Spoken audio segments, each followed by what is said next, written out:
I took a short trip last summer, just to get away from the routine. I booked a room through Airbnb in a shared house in a coastal city. The price was good and the hostess evaluation was excellent. Friendly people, clean house, great location. When I arrived, everything really seemed fine. The hostess, named Lena, received me well, explained the basic rules, and showed me my room. She commented that there were 2 more guests that weekend, but that the rooms were well separated and the environment was quiet. From the start, I saw one of the guests, a woman who seemed to be just passing through like me. But the other, well, she never mentioned it. On the first night, I went to a nearby bar, came back around midnight, and went straight to sleep. But before going to bed, I passed through the corridor and noticed that a door that was previously closed, which would be the broom closet, according to Lena, was ajar, and I saw a man inside squatting as if he was touching something. He left quickly, glanced at me, and went straight to the bathroom without saying anything. I thought it was strange, but I didn't mean to be paranoid. I thought it could be someone from the house, or maybe a guest I didn't see coming. But then came the second night, and things started to get really weird. On the second night, I came back a little earlier and stayed in the living room watching TV. Lena had already gone to sleep, and the other guest didn't seem to be in the house. That's when I saw the same man passing through the corridor, coming from the direction of the rooms. But it wasn't his.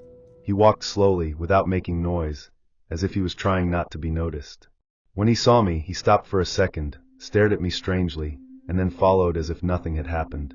I tried to bring up the subject. I asked if he was enjoying the stay, but he only gave a slight smile and went upstairs. Something about that guy gave me a nuisance that I couldn't explain. That night, I locked the door to my room and put my backpack against it, just in case. I'm not usually neurotic for sure, but something in that house made me alert all the time. I woke up around 3 in the morning, with a weird feeling, as if there was someone near the bed. The room was dark, but I felt a slight draft. When I got up, I realized that the door was unlocked, and the backpack, which I had touched on it, was a little away. My heart raced. I went to check the cell phone, which was on the desk. The camera was open, recording a video. At the time, my stomach turned. The video was just over 2 minutes long and showed my face sleeping, with calm breathing, filmed from very close. But I swear I didn't leave the cell phone like that. He was in airplane mode before going to sleep, carrying, facing the wall. And even if it had slipped, there was no way to start recording alone. I paused the video and went to look at the rest of the gallery. There was nothing out of the ordinary, but that was enough for me to lose sleep completely. I stayed awake until dawn, with the light on, trying to rationalize. Maybe I had bumped into the cell phone by mistake. Maybe I would have dreamed of locking the door. Maybe. But at breakfast, that guy showed up again. But Lena didn't seem to know him well. She was a little awkward when he entered the kitchen and just said, "Oh, this is Victor. He's been around since before the weekend." I got that in my head. What do you mean since before? If he was a guest, why wasn't he listed in the ad? And why did Lena hesitate before saying his name? I decided I was leaving that same day. I warned you that something unexpected had arisen, and that I needed to leave earlier. She didn't make much of a point.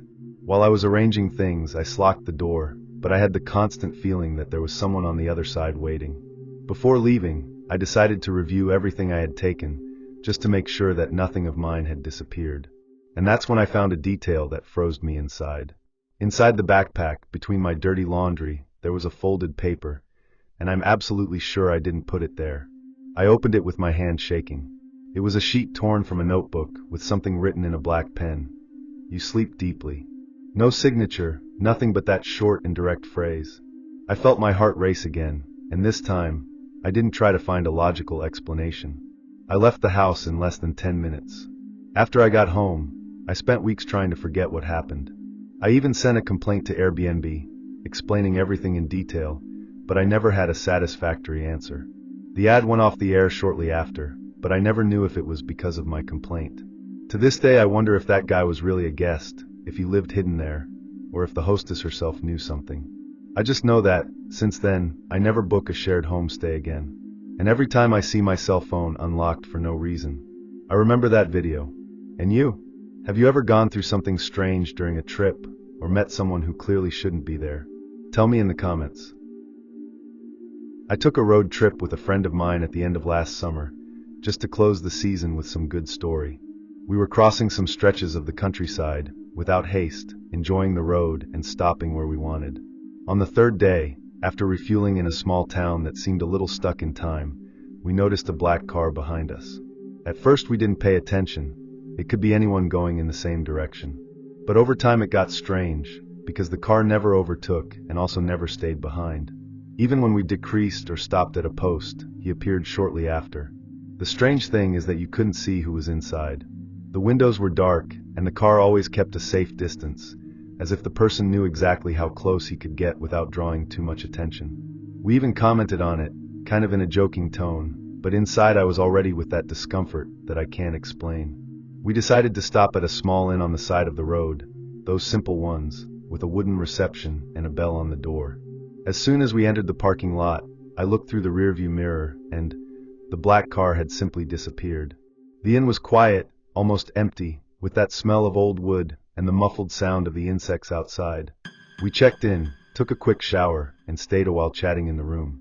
The subject of the car even came up again, but we laughed and followed the day. At night, we ordered some things to eat and went to bed early. It must have been about 2 in the morning when I woke up with someone calling my name outside the door. Alex. It was low, almost a whisper, but clear. I was paralyzed for a few seconds, trying to understand if it was a dream. Then it came again, closer. Alex.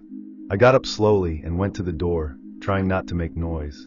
I looked through the peephole, but the corridor was empty. Only the dim light of the wall lamp illuminating the bedroom door in front. I woke up my friend and told him what happened. He got as tense as I was. We were silent for a while, listening. No footstep noise, no door opening. But that way the voice said my name. It looked like someone who knew me. We tried to sleep again, but it was impossible. We stayed awake until the sky cleared. As soon as it dawned, we went down to the reception trying to act naturally, but inside my heart was still racing. I asked the attendant, a half-calm man, if anyone had arrived late or left during the night. He said no. He said that the only guests besides us were in a room in the back and hadn't gone out for anything. I insisted. I said that someone had been at our door during the night, but he just shook his head calmly and repeated that no one entered or left. He even said that the main gate is locked inside and only he has the key. We went back to the room and started to pack our things. When I took my backpack from behind the door, I saw that there was a folded paper tucked under it. It was an old pamphlet from the inn itself, but on the back there was something written by hand. You should have stayed on the road. It had no name or signature. I showed it to my friend, and we decided to get out of there as soon as possible. We took the road back without drinking coffee, looking in the rearview mirror all the time. The black car didn't appear again, but to this day, whenever I'm traveling on empty roads, I find myself looking in the mirror more than usual. And you? Have you ever had the feeling that someone was following you and knew your name? We decided to rent a summer house in a coastal town to escape the rush a little. Me, my wife, our 2 children, and my father-in-law. We found the ad on the internet, and the photos looked too good for the price. Big house, backyard, foot in the sand. We arrived on a hot afternoon. Everything seemed quiet. The house smelled like a closed thing, but nothing too much. The windows were locked inside, and the caretaker just passed the key and left without talking much. On the first day, it was just quiet, hammock, beach, and barbecue. On the second day, my oldest son decided to explore the attic. The wooden staircase was in a corner of the corridor, and we hadn't even noticed it. I thought he was going to find only dust and old wood, but he came down with a strange face. He said he had an open cookie box upstairs and a dirty blanket in the corner. I thought he was making it up, but I went to check. There really was. And not only that, I found a bottle of water still halfway through, and a backpack with some rolled cloths, as if someone had slept there days ago. I went back downstairs trying not to alarm anyone, but the truth is that it made me very uncomfortable. I didn't say anything at the moment. I just had that in my head the rest of the day. At night, when everyone went to sleep, I went up to the attic again with the cell phone flashlight. I was watching better. There were marks of footprints in the dust, recent, going to the corner where the blanket was. And something that bothered me a lot. A small hole between the boards that gave a direct view to the children's room. That gave me goosebumps. I went down and locked the hatch with a closet leaning. The next day, I couldn't stand it and discreetly called the local police. I explained what we found and asked them to take a look, just in case. A policeman came in the late afternoon. When he went up in the attic, he confirmed everything we saw, but he also noticed something I hadn't noticed. The tile in the opposite corner was loose, as if someone had left there recently. That's when he commented, almost as if talking to himself. This house once had a complicated guise, disappeared after he was evicted. I didn't know that. The real estate agency didn't mention anything. I asked more, and the policeman only said that they could never locate this guy, and that now they were going to investigate if he had really left the property. After the policeman left, the atmosphere of the house changed completely. No one knew anything, just me and my wife. I told her in the room, very quietly, when the boys were already sleeping. We decided that if nothing else happened until the next day, we would leave even though there were several days left of the rent. But that night, around 2 in the morning, I heard a light noise coming from the lining, as if someone had stepped lightly up there. I was paralyzed for a few seconds, just listening. My wife also woke up. We didn't moss. And after a few minutes, total silence. The next morning, I went up for the last time. The blanket was gone. The bottle and the cookie box too. But the dust in the corner where the footprints used to be was now all stirred. I called the policeman again, and this time he took it more seriously. He came back with another agent and stayed up there for more than an hour. Then they searched the back of the house, the walls and the surroundings. In the end, they said they were going to open a bulletin, but that without flagrante, they couldn't do much. What struck me the most was the comment of one of them, kind of unintentionally. If he really still lives around here, he knows how to hide better than many people. We didn't expect anything else. At the end of that afternoon, we packed our bags and left earlier than expected. I didn't even ask for a refund. I just wanted to get out of there. On the way, my father-in-law commented that he thought he had seen someone standing near the side wall of the house the night before, but thought it was imagination. The real estate agency never returned my emails, and after a while, the house ad disappeared from the website where I had made the reservation. I could never find him again. Every now and then I still think about it. How someone could have lived hidden there, inside the same house as us, with access to the attic, watching through the holes in the lining. The worst thing is to think that maybe he was there long before we arrived. And more than that, that he knew we were there. I knew the schedules, I knew who slept in which room. I've never rented any house again without checking everything: roof, attic, basement. And yet, every time I hear some noise coming from the lining, my body freezes. And you? Have you ever had the feeling that you weren't as alone as you imagined? We decided to camp in a more isolated area of North Carolina, in one of those clearings near a trail, without much structure nearby. Just the basics: tents, lanterns, bonfire, and what we brought in our backpacks.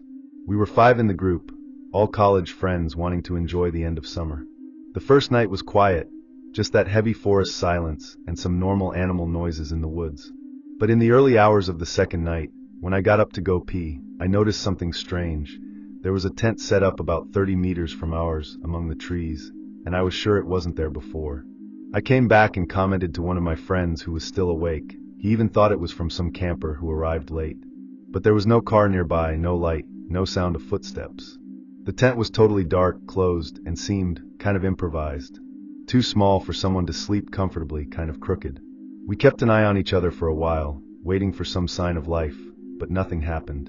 We decided to leave it quiet until the next day, without creating a climate of paranoia. But something in that tent gave me a weird feeling, as if someone was lying in there, listening to us.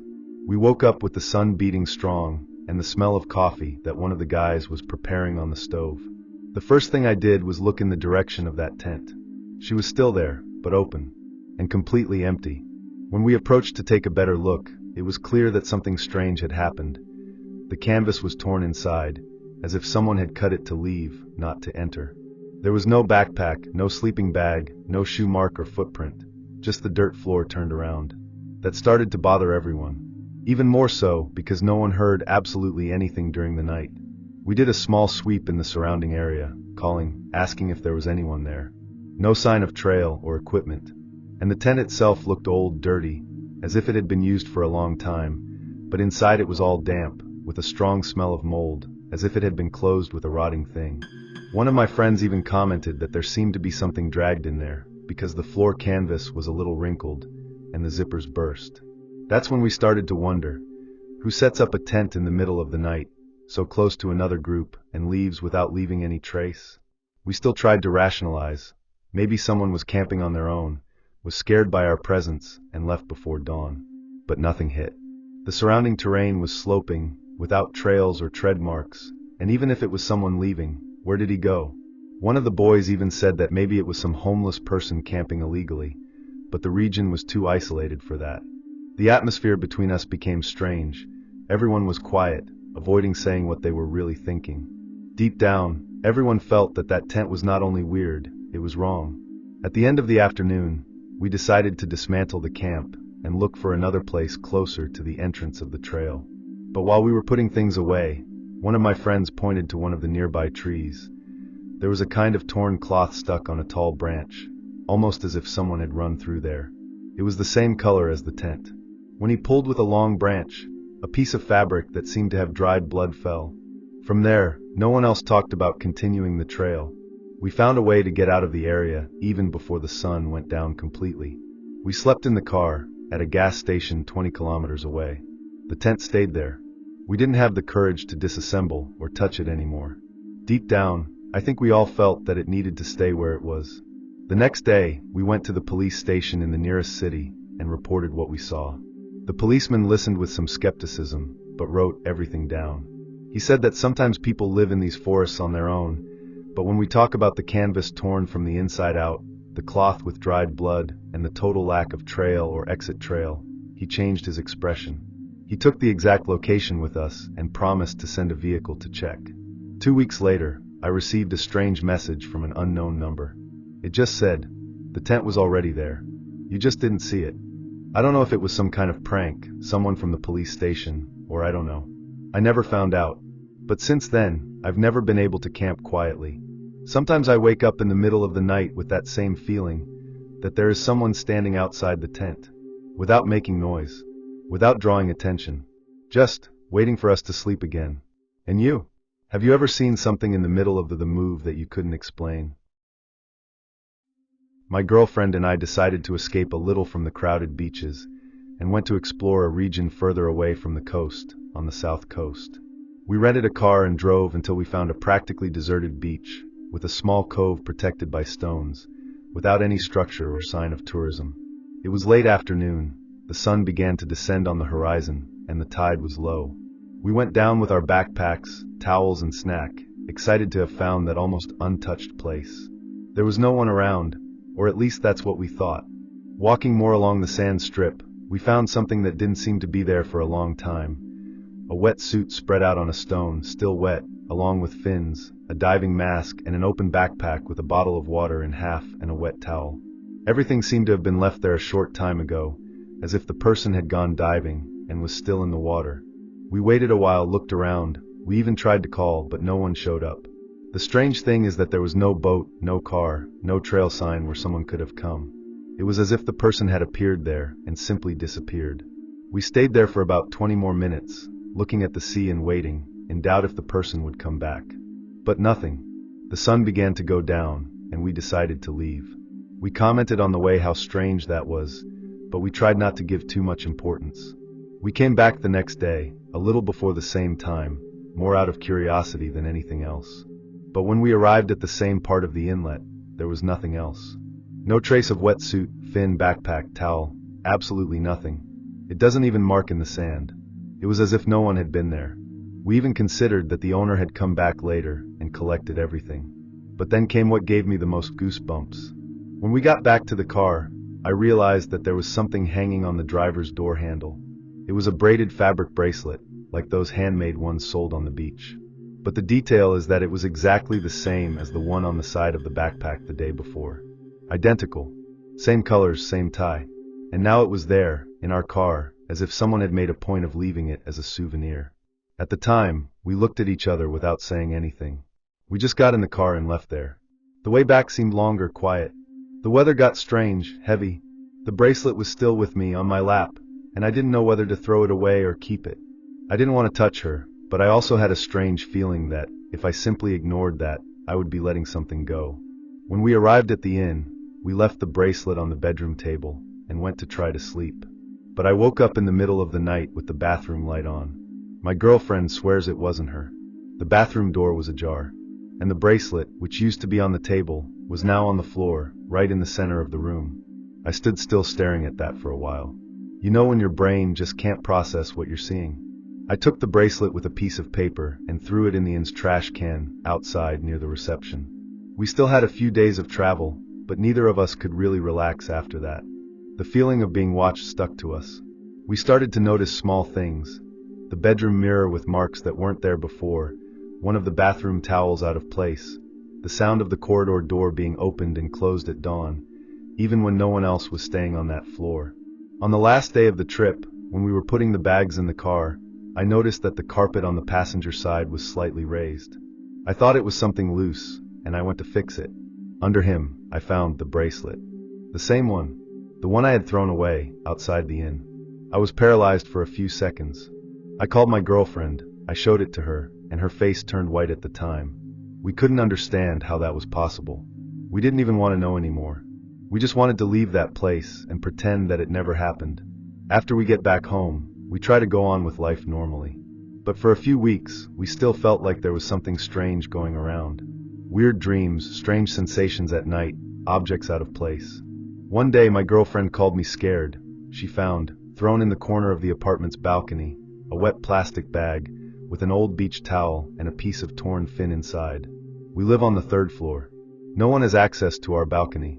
Since then, we have never traveled to isolated places again. The bracelet, I threw it in the sea personally. But I still wake up sometimes feeling that smell of salt, as if someone had just come out of the water, there by my side. And you? Have you ever brought something from a trip that maybe you shouldn't have brought? My best friend, Lucas, and I usually do long trails every summer, always looking for less explored places. Last year, we decided to try a new route in the interior of the state, in a quiet reserve. The idea was to camp for 2 days and come back, but halfway, already in the late afternoon, we found a wooden hut, simple, half hidden among the trees. At the door, there was a note attached with electrical tape that said, "You can use it. Just leave it clean." We looked at each other at the time, not knowing if it was a trap or luck, but the place seemed safe and clean inside. We ended up deciding to spend the night there, instead of setting up a tent. The cabin had no power, but it seemed to have been used recently. There were some folded blankets, dry firewood stacked in a corner, and even a box with canned food and matches. The door closed from the inside with a wooden lock, and the windows were too small for someone to pass. We made a fire outside, ate, laughed a lot, and when it started to cool down, we went to sleep. But around 2 in the morning, I woke up with a very clear noise of footsteps outside. It wasn't an animal. It was a human step, careful, circulating around the hut. I couldn't even breathe properly. Lucas also woke up and looked at me without saying anything. He had listened too. We stood still, just listening. It wasn't a rush, it wasn't someone lost. It was as if they were walking slowly around the cabin, as if they were analyzing. And the strangest thing, from time to time, it seemed that they whispered something, but I couldn't understand it. We tried to look through the Richies, but we didn't see anyone. The night was very dark. We didn't know if we called, if we turned on the flashlight, or if we pretended we weren't there. We ended up staying in absolute silence until the sounds disappeared. When it dawned, we left slowly, thinking we would find footprints, but the ground was dry, and there was no sign of anything. No brand of boots, sneakers, nothing. That's when I noticed that the note disappeared. That sheet that was glued to the door when we arrived, it just disappeared. I asked Lucas if he had taken it off, and he swore not. We looked for the whole cabin, opened the backpack to see if it had stuck to something, nothing. It was as if it had never existed. That made me uncomfortable. If someone had come at night just to take a note, why? And why didn't you come in? Why just walk around and disappear? We started to pack our things in silence, with that feeling that we were being watched. It was as if the forest was quieter than it should be. Before leaving, we decided to leave the cabin exactly as it was. We folded the blankets, closed the door. We didn't even leave a trace that we had slept there. The idea that someone could have watched us for hours, without us seeing anything, made everything heavier. When we took the trail back, I noticed that the path looked different. Not because it had changed, but because the silence of the forest seemed forced. No sound of birds, wind, nothing. At a certain point, Lucas stopped and said he thought he was listening to the same whispers from the night before, only more distant, as if they were following us. I had also listened, but I pretended not to. We returned in silence, and when we finally saw the car at the beginning of the trail, I felt a huge relief. But when we got in, there was something on top of the passenger seat. It was a sheet of paper. It wasn't there when we parked. I took it carefully, and it was blank, completely clean, but of the same texture of the note that was at the door of the cabin. We didn't know what to think. It was as if someone was saying, "I know who you are, and I know where they are. We've never told anyone about it." To this day, I keep thinking, that cabin seemed ready to receive someone. But was it really for us? Since then, I've never gone hiking without telling someone exactly where I'm going. That feeling of having been observed without knowing, of having someone hanging around all night, it's hard to explain. And the most disturbing thing is to think that, if the note disappeared and no one saw anything, maybe it wasn't just a coincidence. Maybe that cabin is there precisely to attract those who shouldn't be. Lucas also changed. He never agreed to camp again. He never mentioned that trip again. It's as if he preferred to pretend that nothing happened.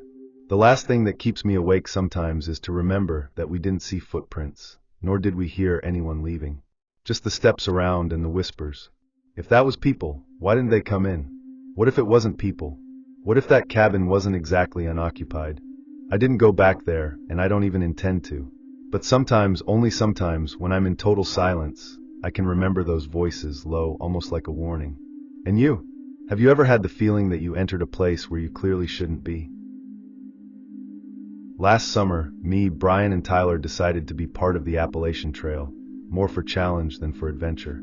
We had done hiking before, but nothing of that level. In the first 2 days, everything went well: pleasant weather, well-marked trail, quiet camps. It was on the 3rd day that we found a strange guy, alone, walking in the opposite direction. He looked exhausted, with worn clothes and a beard that showed that he had been there for a long time. He said his name was Rick, and that he had been walking for months, with no fixed destination. He spoke little, but was polite. We ended up sharing a camping space that night. He slept a little away from us. He didn't talk much, but he didn't seem threatening. The next morning, Rick was already out of sight. We thought he had followed the path early, and we followed ours too. But on the 4th day, when we stopped to set up the camp, Brian went out to explore and came back pale. He said he had seen something strange buried shallow next to some stones. We went there and dug with our hands. It was a backpack. Inside, there were clothes, documents, a wallet with a student card. The name was Jason Myers. That name sounded familiar to me. When we returned to the cell phone signal, I confirmed. It was a boy who had disappeared on the same trail a few months before. The scariest? The backpack was too close to where Rick had slept. At the time, a strange panic hit. The backpack was dirty, wet inside, but the documents were there whole. There was even a letter of acceptance from the College of Vermont, dated 2 months before the disappearance. Tyler wanted to call the police at the same time, but we had no signal. The most bizarre thing is that, looking around, there was nothing else. No trace of old camp, no trail where it had come from. The only thing close was a tree with deep marks, as if someone had tried to notch something and stopped in the middle. We went back to the camp and started discussing what to do.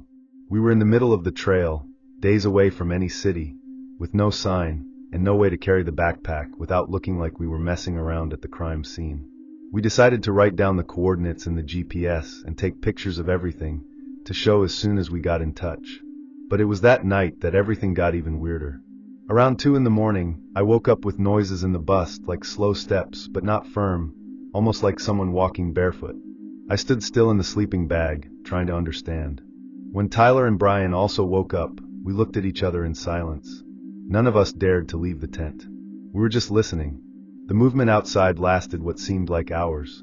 It wasn't an animal. You could clearly hear the breathing, paused, like someone exhausted. At one point, he stopped right next to the tent. The zipper shook slightly, as if it had been pulled millimetrically, but without opening. We are paralyzed. After a few minutes, the sound began to move away, going towards the point where we had buried the backpack. Only after about 20 minutes in total silence did we start whispering among ourselves. Brian said he was armed with a pocket knife, but that wouldn't bring any real security. No one slept anymore. As soon as the day cleared, we went straight to check the location of the backpack. And what we saw froze my stomach. The hole had been completely unearthed. The backpack was no longer there. Neither the documents nor anything. Only the earth stirred, as if someone had dug back with their own hands. We followed trails up to 100 meters into the forest, but they simply disappeared. That's when we realized that it no longer made sense to continue the trail. That place seemed wrong, as if someone or something was taking care of nothing being discovered. We returned as fast as we could to the point where the car was parked, even with the longest route. The weather had changed, and it seemed that the whole forest was quieter than before. When we finally got a cell phone signal, we reported everything to the local police and showed the photos, coordinates, and details we remembered. They said they would investigate, but they didn't seem surprised. The name Jason Myers was actually listed as missing on the Appalachian Trail, but no one had clues since the beginning of the summer. The backpack was the first concrete evidence. What I can't get out of my head is Rick. The way he came and disappeared, the way he behaved like someone who was used to avoiding questions. Sometimes, I think maybe he wasn't even responsible. Maybe he was just running away from the same thing we found. But I also can't ignore his gaze, the way he always seemed to know where we were. I never went on long trails again. And every time I hear footsteps in dry leaves, even if it's just in a video, my body freezes. And you? Have you ever met someone on a trip who seemed to be hiding something? We camped in Yosemite at the end of August last year. There were 5 of us, me, Mike, Aaron, Chris, and Zach. We had legally reserved one of the designated spaces near the lake, and until then everything seemed quiet. On the second day, we noticed a dark gray van parked about 50 meters from our camp, facing right in the direction of our tents. We thought it was strange, but it wasn't illegal for someone to park there. We assumed it was another group camping a little further, but no one got out of the van. No door opening, no window movement. Only the vehicle there, stopped, silent. On the third day, I was already uncomfortable.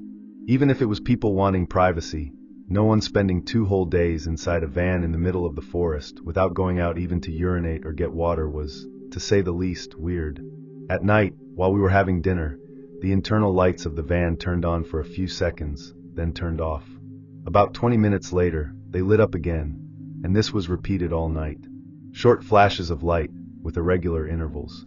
We tried to pretend it was nothing, but you could see that no one there was relaxed anymore. The next day, around 6 in the morning, the van was no longer there. Simple as that. No engine noise during the night, no headlight that we have noticed, nothing. Just the space where she was, with fresh tire marks on the wet earth, that had already exceeded the limit of the bizarre. We started checking around, seeing if they hadn't left garbage, footprints, anything. It was Zach who saw the first, a small camera discreetly attached to the trunk of a tree, pointed directly at our area. It was one of those very small ones, like the homemade security ones. We started looking around more, and found 3 cameras in total, all facing our tents, in different positions. None was turned off or broken. They were working with memory card and everything. We were paralyzed for a good few minutes. Who had put that? When? Would it be the van people? And the worst, what had they already recorded? We decided not to touch anything before notifying the park authorities. Chris was watching while we went to the service area and reported everything. They instructed us to return to the camp and wait for a ranger. The guard arrived about 2 hours later, accompanied by another employee. We showed everything, the place where the van was, the cameras, the nearby trails. They collected the equipment and asked some basic questions, but said they couldn't guarantee much, that it could be curious people or someone with a hobby of filming nature. It was obvious that it wasn't that. The cameras were positioned at strategic points, hidden, and only pointed at us. None of them led to the lake, the trail, or the sky. Just our tent. From that day on, the vibe of the camp changed completely. No one wanted to be alone anymore, or go to the bathroom without company. Aaron, who was the quietest of the group, had a panic attack in the middle of the next night, just hearing a branch snacking. On the morning of the 6th day, we decided to shorten the trip and leave. We never found out who was in that van, what they wanted, or how long they were watching us before we noticed.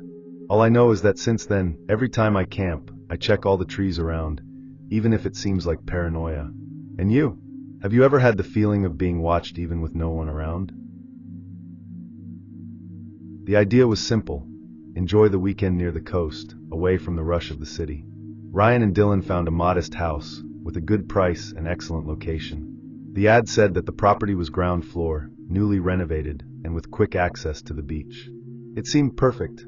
When they arrived, they were exhausted from the road, so they just took a quick look at the house, left their backpacks in the living room, and went straight to take a shower and rest. During the night, Ryan woke up with a sound he couldn't ignore: steps. Light but constant steps coming from upstairs. He was paralyzed for a few seconds, until he remembered that there was no upstairs. The house, according to the ad and the plant he had seen, was ground floor. Sitting on the bed, he looked at Dylan, who slept deeply on the mattress across the room, without giving any sign of having heard anything. Ryan got up slowly, trying not to make noise. He took his cell phone and turned on the flashlight. Leaving the room, he noticed a partially camouflaged door on the ceiling of the service area, hidden by a poorly done painting. It was a trap. He climbed into a chair to check and realized that the lid was not fully fitted, as if it had been opened recently. The heart shot. I hadn't mentioned that in the ad. He went back to the room, shook Dylan and whispered, "There's someone here." Dylan woke up scared, but got up calmly when he saw Ryan's state. Together, they took a kitchen knife and climbed again, this time opening the trapdoor completely. They climbed an improvised staircase and, in what seemed to be an old attic, found a dusty room, but with clear signs of recent use. A hanging towel, a toothbrush over an old dresser, and an almost full bottle of mineral water. In the corner of the room, there was a partially withered inflatable mattress and a backpack. They didn't dare to move, but they took pictures quickly before going down. They locked the door of the room where they were sleeping and tried to stay calm for the rest of the night, taking turns sleeping. The next morning, they went straight to talk to the owner by message, asking if there was another guest or someone using the upper floor. The answer was short: the house is ground floor. There is no upstairs. When they sent the photos as proof, he was slow to respond. After almost an hour, he only said, "You must have been confused. There was never a staircase there." This made the two exchange glances, because the ladder was clearly there, and the photos showed everything. They decided they wouldn't spend another night there. In a hurry to leave, they began to gather their things when they heard, once again, footsteps upstairs. But this time, they were accompanied by a dragged sound, as if someone was pushing furniture or walking barefoot on a damp wooden floor. They froze for a few seconds, not knowing if they should run away immediately or try to record the sound. One of the friends, trying to stay right, opened the cell phone recording application and went up again, this time with his heart racing. The stairs were the same way, but when they reached the top, the room was empty. The mattress, the backpack, the wet towel, everything was gone. The bathroom was dry, and the mirror, before with steam marks, was now clean. Only the sound of something dripping could be heard behind a locked door that they swore they hadn't noticed before. Without the courage to touch, they ran down, threw their belongings into the car, and left there without looking back. When they were miles away, they opened the cell phone gallery to see the photos from the night before, but they were all corrupted. It was the kind of roadside motel you only choose when you're too tired to keep driving. Those old rooms with faded carpet, neon sign flashing in half, and a reception that looked more like a gas station counter. Rachel and Tyler were on a summer road trip, crossing the countryside towards the south, and had decided to stop there just for one night. It was past 11, and the heat was still suffocating, even at that time. When Tyler saw that the motel had a small pool in the back, the two laughed, but ended up deciding to enjoy it. There was no one around, and the idea of a quick dip before bed seemed perfect. The pool was small, surrounded by a rusty metal grid, and illuminated by a single yellowish reflector attached to the outer wall. Rachel dived first, feeling the immediate relief of the cold water in her hot and sweaty body. Tyler followed her, and they stood there laughing and swimming for a few minutes, enjoying the strange feeling of freedom. At one point, Rachel leaned on the edge and looked around. That's when she saw him, a man standing outside the fence in the shade, wearing something dark, completely motionless. She frowned, trying to see better, but he didn't move, he just stared at her. She called Tyler in a low voice, trying not to look scared, and pointed discreetly in the direction of the man. He turned to look and immediately became tense. "Have you seen him there before?" he asked. Rachel denied with her head. Tyler swam to the stairs, got out of the water, and walked towards the fence. "Hey, is everything okay there?" he shouted. No answer. The man remained motionless, as if he hadn't even listened. The only thing that moved was his shadow, oscillating slightly with the light of the reflector.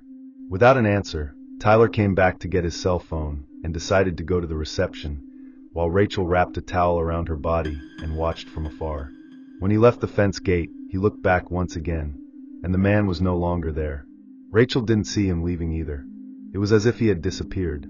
Still, they tried not to panic. Maybe it was just a weird guest, someone drunk or a curious local. But something in the way he stood still in the dark, watching in absolute silence, made the two restless. At the reception, Tyler told what happened.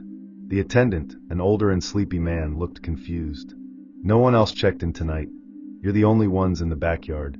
Tyler asked to see the security cameras in an attempt to identify the man, but the attendant hesitated before saying that the recordings of the outdoor area had been disabled around 11 p.m. But this can only be done by someone with an administrator password, he murmured, now visibly worried. Rachel appeared next, still wrapped in the towel, with her cell phone in hand. He showed a photo he had accidentally taken seconds before. In the image, the man's silhouette was still there, but the face was blurred as if it had been erased. They went back to the room nervously, locking everything, and put a dresser against the door. They slept badly that night, waking up to every sound in the hallway. In the morning, they left without having breakfast, with the feeling that they had been observed all the time. No one ever found out who the man was, or why someone turned off the camera system exactly at that time.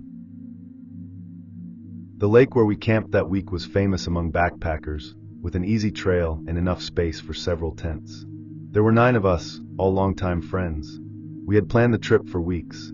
2 days of light trail, 2 days camping by the lake, and 2 more to return. On the second night, after an impromptu dinner and some beers around the campfire, it was that a seemingly silly comment caught everyone's attention. Andrew, who had gone to get firewood, said in a casual tone, "Who was the guy in the gray sweatshirt sitting here earlier?" Everyone laughed, thinking he was making it up, but Andrew insisted. He said he had clearly seen someone sitting on one of the trunks near the fire, with his back, looking at the water. He thought it was an acquaintance of the group or another camper who joined out of curiosity. But no one admitted to having seen or talked to this person. And between us, no one was wearing gray sweatshirts. The conversation cooled the atmosphere between us, and soon everyone was reviewing the photos taken earlier, trying to find some image that showed this supposed man. That's where we found one. It was an ordinary photo, taken by Emily while everyone was getting ready for dinner. In the corner of the image, a little blurred by the sunset light, there was someone in a gray sweatshirt. He was standing a little away between 2 trees, with his face partially covered by the shade. What left everyone silent was the fact that he was looking straight at the camera, as if he already knew he was being photographed. We tried to enlarge the image, but the resolution didn't help much. Still, no one recognized him. None of us remembered seeing someone with that face, and no other group had camped nearby. We were sure of that. We decided to take it into play and return to the campfire, but the discomfort hovered in the air. During the dawn, some of us woke up with sounds in the woods, branches clacking, something moving slowly between the trees. We thought they were animals. Or at least, we wanted to believe it. The next morning, while we were cleaning the area around the camp, Julia moved away a little to collect some cans thrown near the vegetation and shouted, calling everyone. We went to where she was and found a backpack thrown in the 3, partially covered by leaves. It didn't be for any of us. Inside, there was a used toothbrush, dirty clothes, and an old cell phone with a cracked screen. The strangest thing was a small notebook with confusing notes, as if someone was recording schedules and names, including ours. We stood for a while looking at each other, trying to understand how it had ended up there. No one had the courage to touch the content anymore. We decided that the best thing was to leave earlier, even though we had reserved the place until the next day. When disassembling the tents, we noticed footprints around the area where we slept, recent footprints of someone barefoot. We had no doubt that someone was among us. And maybe he never left.